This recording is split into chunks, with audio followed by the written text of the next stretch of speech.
Chapter 27. Secreted Away. I typed out those words just a few days after standing in our living room, listening to that song with Chelsea and Naomi.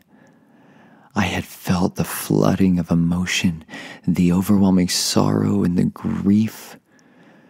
Chelsea saw me on the ground crying hysterically that night, and then when I wrote down the healing session, she heard me scream and groan with the agony of memories so vivid and real they crashed through my consciousness and invaded my outer world.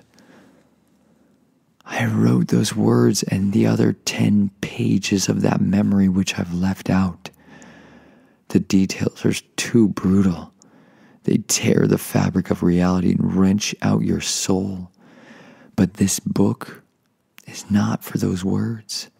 This book is not to defile you with a survivor's maddening past, but to point those who are looking towards the path to restoration.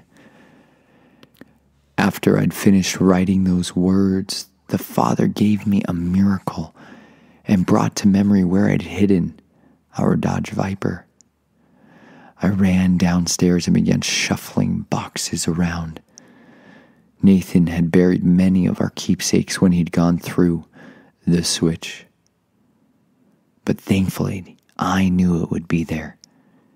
It took me 20 minutes, but eventually I found the stained box.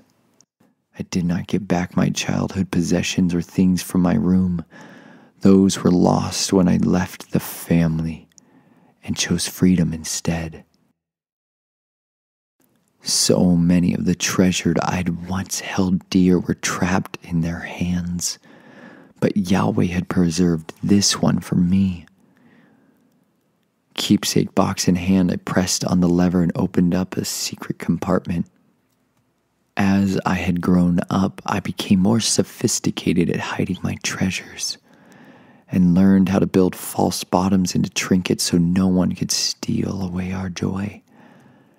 Pulling back the panel, I saw it there. As shiny as on the day Danny gave it to me was our blue car. I touched the paint, the metal, and the 2 white lines. I slid its wheels on my arm and felt familiar memories of laughter and peace. I shed tears decades in the making. I opened the floodgates and the rivers of my soul let loose. Their sorrow mingled with relief. Of all the things he could have preserved for me, he chose the best. In the curled knuckles of my scar-covered hands was the miracle of life among the death. It was hope so tangible. The Redeemer at his best. For the day you read this, Danny, know that I've never forgotten you, your mother, or the kind thing you did. You saved my life in that winter of death when I was 9 years old. You saved it again decades later when that little blue car showed me Yahweh's providence.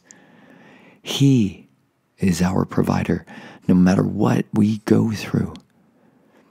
Be it mothers murdered in front of us or the loss of a spouse, He alone can shine a light of hope upon our days of darkness. He alone can rescue us from the pock-marked memories of madness and loneliness. He is our rescuer, and He is always faithful. Even when I was in that grove, He gave me the strength to survive, no matter what your grove is. He can give you the hope that defies logic and conquers death.